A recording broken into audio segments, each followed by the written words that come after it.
My career in the entertainment industry has enabled me to work with a diverse range of talent. Through my years of experience, I've recognized two essential aspects.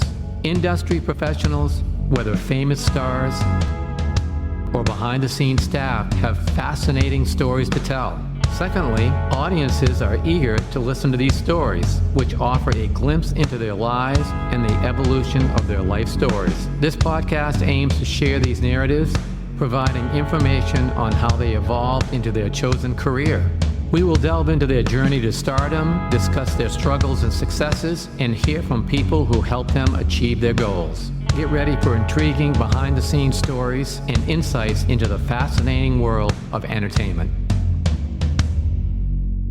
Hi, I'm Tony Mantor. Welcome to Almost Live Nashville. If you haven't already, take a quick second to tap the follow button. It really helps the show reach more people who love music and entertainment. Thanks for being here. Joining us today is someone whose music has inspired people for more than 40 years. Howard Jones first emerged in the early 1980s as one of the pioneers of electronic pop music. His songs, including Things Can Only Get Better, No One Is to Blame, and What Is Love, became global hits and timeless classics. But beyond the music, Howard has always explored deeper themes, optimism, personal growth, and the human experience. Being authentic is one of the reasons his work continues to resonate with audiences today. We're going to talk about the music, the journey, the lessons learned along the way, and what continues to inspire him today. Thanks for joining us today. Thanks for having me. Oh, it's my pleasure. Now, if you would, before we dive into the conversation, if you could give our listeners an idea of what you're up to now. Well, at this very moment, well, I'm here in Somerset in the UK, the southwest of the UK where I live, and I'm in my studio. Just been working on some new music, new tracks. Nice. And we're just about to go out and do a few dates with Rod Stewart in the States. So I'm doing a couple of my own dates in between. Yeah, that's great. Yeah, so that's going to be fun. I know Rod, we've hung out together a lot, and I can call him a friend. And so it's going to be really fun doing those 4 shows. Yes. Yeah, that sounds like a lot of fun. So in the early 80s, when you first started out, you were performing with a lot of electronics before the age of laptops. How do you notice the change now with your gear on traveling and the different things that you can use now for all your live performances? Yeah, I've always been interested in developing technology and all the cool things you can do with it. But also, because I come from a player's background, I started learning the piano when I was 7. So for me, it's marrying up like great playing and great players with the best uses of technology. And that's what my show has always been about. Even from the early days when it was a one-man band, I was playing most of the parts and then using sequences and arpeggiators and stuff and drum machines to go with it. So now the live show is very much a marriage of great players, great use of technology to give people a fantastic sound and, very exciting experience. That's the idea. Yeah, I get that. Now, your music has been very optimistic. Some may say philosophical at times. Is that something that you consciously wanted to bring into your music, or was it just something that came from who you actually were? Yeah, I think both things are true. I've always been interested in the big questions of life and how we navigate being human beings on the planet at this time. And also, wanting to bring that into my music and to pose those questions in the music and ever since I've, teenager, I've always been interested in different philosophies of life. And so that's what I brought to my music. Yeah. 2 of your songs, What Is Love and Things Can Only Get Better, they became anthems, really. So when you sat down and wrote those songs, did you realize that they could have that kind of staying power? I don't think so. No, I was just trying to do the best songs I could. Sure. And it'd be authentic, it's the sort of questions I'm asking myself, what is love, Yeah. And then, Things Can Only Get Better was slightly different because it was written on the road. After the first album where I'd written, had all the songs ready, but for Dream Into Action, I had to write on the road. So I was doing shows pretty much every night. So I was thinking people love joining in and singing along, and so that's where the whoa-oh chorus comes from. So I've always thought about how the songs will play play out live, and can people sing along to them as well? Because that's such fun. I love doing that myself when I go to shows, and yeah, that's what was the motivation for that, really. Now, there's a lot of singers, songwriters, bands. They stay out there performing. They're trying to stay relevant. Sometimes they try and reinvent themselves. You kind of stayed true to what you are. Do you think that's played a big role in your music career and your longevity? I think that I've tried to be the person that is portrayed in those songs, and to try and, live up to ideas of, respecting people and being kind to people, overcoming, knowing that we have the power to overcome difficult situations, and believing in yourself and being proud of who you are. We're all so unique, and not worrying if we are different to other people, and being sort of confident about that. And I've always tried to put that in the songs, and I've tried to stick to that as a person and the way that I live. So I think that's why I've got this bond with my audience, that they know they can rely on me hopefully, to be that person. Yeah. So, looking back in the early days of recording, when we went into the studio, we had 2-inch tape. Yeah. Yeah. Now, fast forward to today's recording, we've got the digital world. Yeah. The industry has changed drastically. Yeah. What are some of the things that you like about the change? And then what are some of the things you hate about the change?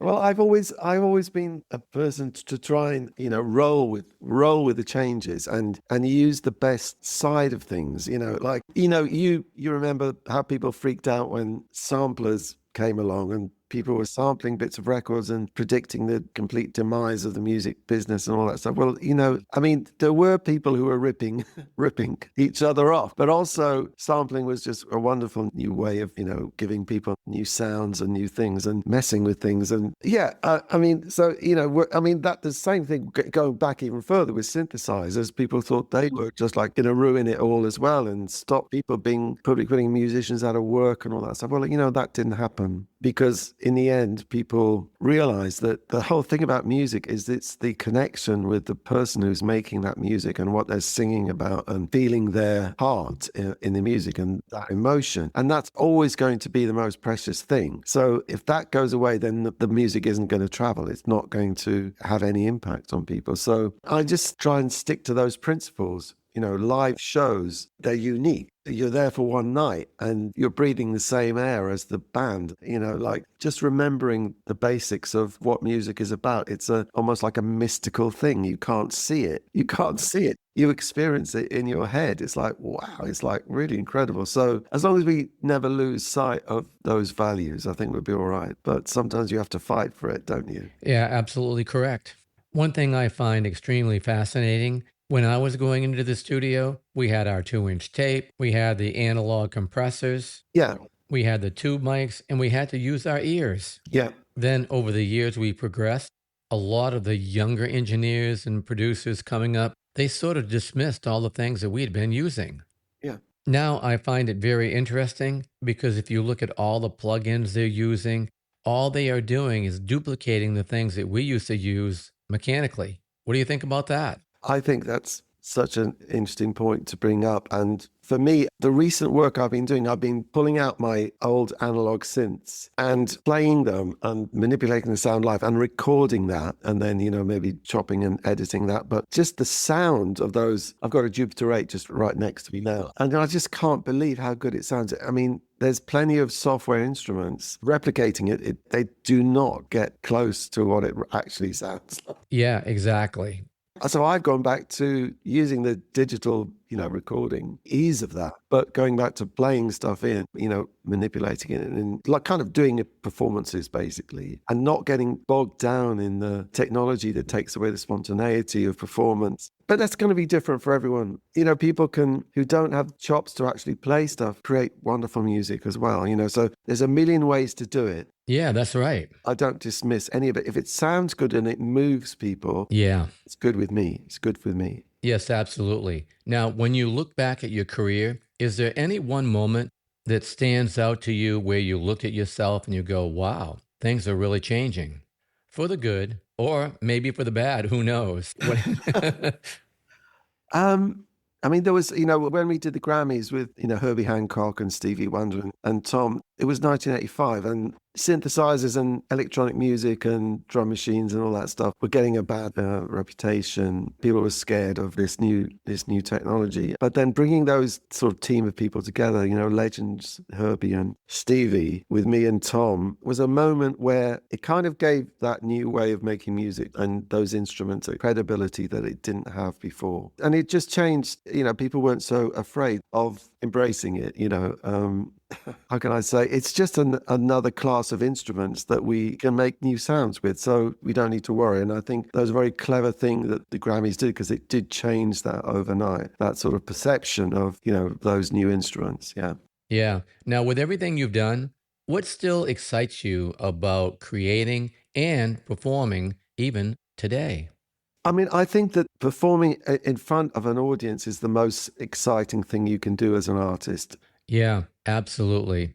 Because it's like, it really, for me, being on stage is like you really are living in the moment when you're on stage. You cannot be thinking about what's going to happen next or what's just happened. You can only be in that moment. And it's one of those things that it's a wonderful feeling that you're really alive at that moment. And you're sharing that with a room, you know, thousands of people experiencing the same thing together. It's very hard to beat that. I don't think I could ever substitute that as an experience. You know, it's an amazing privilege to be able to do that and to be involved with that. So I never want to forget that. That for me is, that's the ultimate thing, you know, and wonderful thing to be doing with your life. Yeah, I totally agree. When you're on stage, the musicians are all working together and it's just blending so well. Yeah. Add to that, the audience is with you and just loving it too. Yeah. There is no better feeling than that. Yeah, I agree. It doesn't get any better. So, yeah. When you're in the studio, you get a chance to listen to what you've done the last 20, 30, 40 years. Then you hear what you're doing today and how you've evolved over the years. Do you look at yourself and hear back then the artist that you was trying to become? Or do you see yourself just living in the moment, living in the time to see what you'd evolve into? Yeah, I don't think I was thinking too much about the future, but I have not had to, but I've been remixing some shows that I did, you know, 40 years ago, and realizing there's no fear, you know, with the performance at all. It's completely outrageously spontaneous what I'm doing. And it's reminded me to try and, you know, recover a bit of that as a more mature musician, where you're so maybe a bit more concerned about playing all the right notes and not taking so many risks. So, you know, when I listen back to those early recordings, I think, oh my, the freedom that I had and the lack of fear, there was nothing to lose, you know. It's just to remember that and bring, you'll never be, 28 again, but to remember that spirit and bring a bit of that back to the way you are now. Yeah. Yeah, that totally makes sense. Was there a song that you wrote or recorded that you underestimated? At the time, you thought, yeah, it's okay. It'd probably be good for an album cut or whatever. But then it morphed into something bigger and better, and the fans really drew themselves into it. Yeah, I mean, I think "No One Is to Blame" was one of those, because on the first time people heard it was on the Dream Interaction album, and it was a very stripped back version, and I thought it was a good album track. But then as I listened to it more, I realized that maybe another version would work to be on the radio, because it seemed to be a very really really popular with the fans, and so that's what we did, and it has really deeply affected people in lots of different ways. The lyrics mean a lot of different things to different people, and which is unusual for my songs. My songs are usually pretty straightforward what it's about. No One Is to Blame is a bit more complicated and open to different interpretations, and I think that really has surprised me how much that so I probably did underestimate that song at first. Yeah. Now, is there an almost didn't happen time? This event, if you hadn't have done whatever you did or didn't do, things might not be the same as they are today? There is. I mean, I'm sort of going right back to the beginning before I got signed, and we did showcases up in London at the Marquee Club that we organised ourselves, and all the record companies came down, all the publishers came down, and they all didn't get it. They heard all the songs that later became like massive hits all over the world. They heard them all, but they didn't want to sign me. They didn't get it. One man band with a mime artist, no. But there was one guy who did get it, and it wasn't at those shows at the Marquee. He came out to see me in my hometown at the time, High Wycombe, and he was with Stiff Records at the time, and he was the sort of marketing director, and he totally got it. He totally got it. And he said, we missed out on Depeche Mode. We're not going to miss out on Howard Jones, right? So I was going to sign to Stiff. There was a night that, the contract was going to come in. I was going to sign it. I was going to have a record deal. It was like a big moment. And he came into the dressing room. He said, don't sign it. Don't sign it. I've just been offered another job with Warner Brothers. I'm going to be head of marketing at Warner Brothers. I want you to come with me. And so that was like a pivotal moment to be suddenly with a much bigger label and be one of their first signings of the new team. Rob Dickens was one of them. Max Hole was another one. And Paul Conroy was the man who believed in me. So, so that was a pivotal moment. If I'd have not signed with Stiff, it would have been a very different story. I'm sure I would have put out records, but it wouldn't have been the platform that I had with WEA. Yeah, it's great things turn out the way they do. Now, is there a song that you wrote that fans just really love, but when you wrote it, you had a different perception or idea in mind, and they completely did not get it? I don't think so. I'm pretty straightforward with what the songs are about.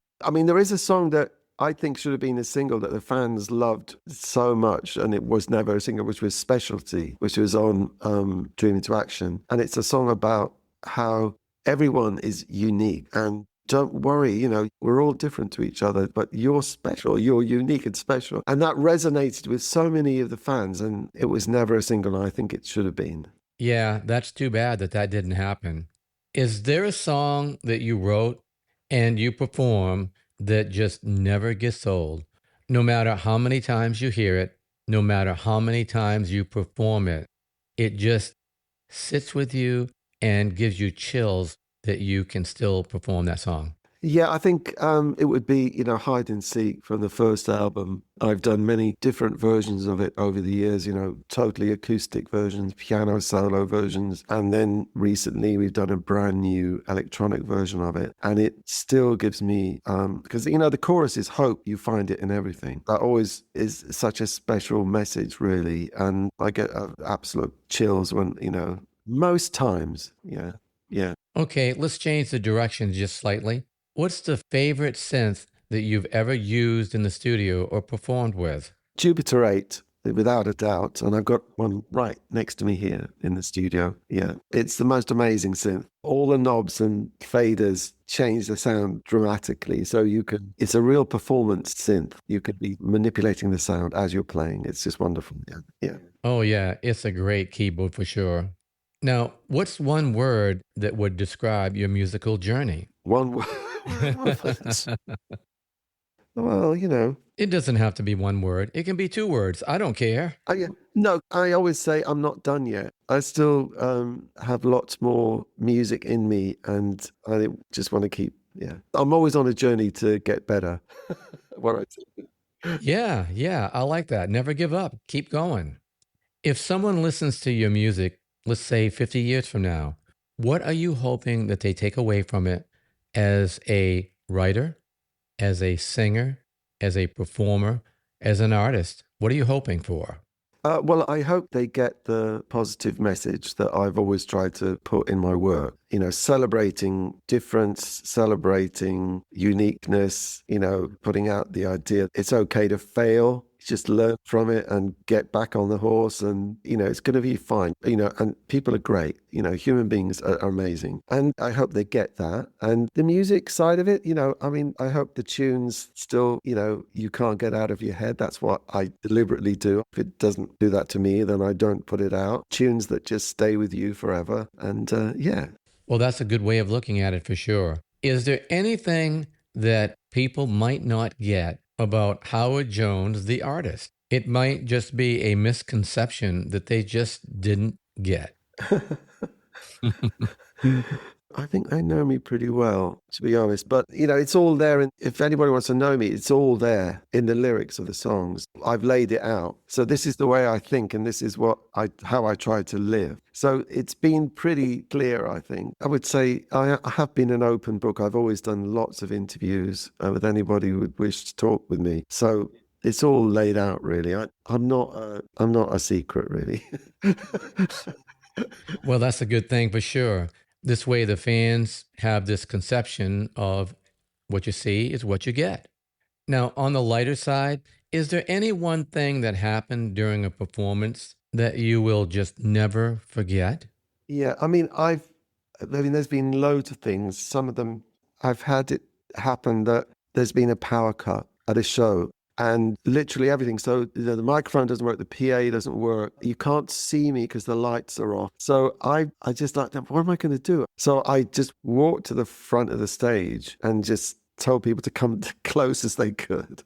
And I just stood there and sang. And it's been quite sort of magical, really. And it's sort of turned into something that I will never forget, and the audience will never forget. So Yeah, that's improv at its ultimate best. yeah, and it's almost like, when those things happen, it's the most fun thing because everyone's going to remember it. It's just how you react as an artist. Do you just run off in a huff? Or you go, oh, this is an opportunity to like do something really special. That's right. That is just so exactly perfect.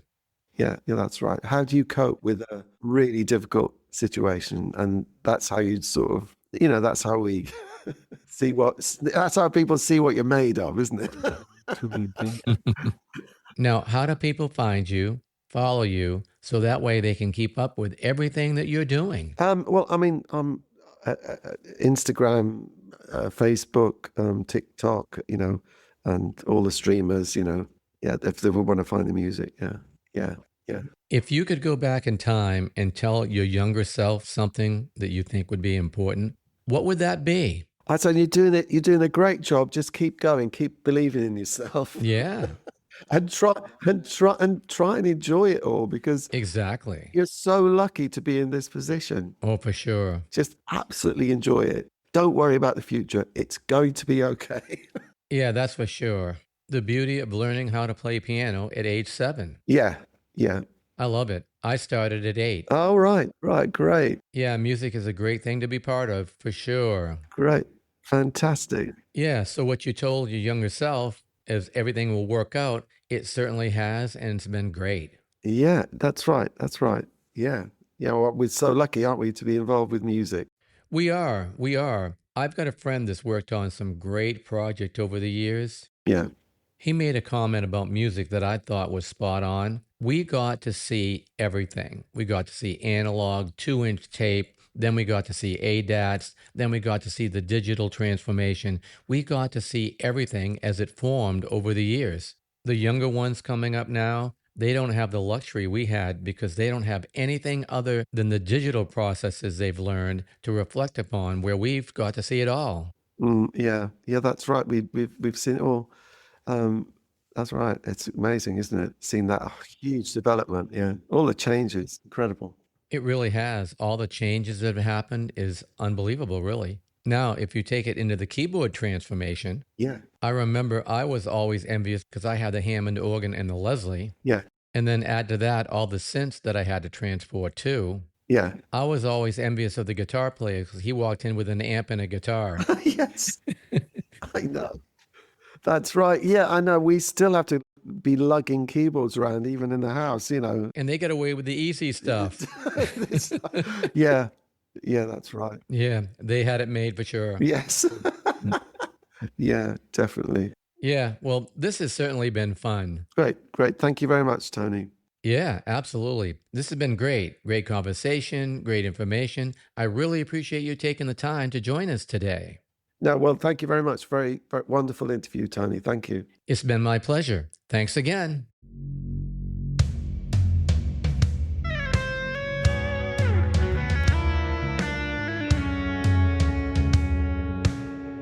Thanks for joining us today. We hope you enjoyed the show.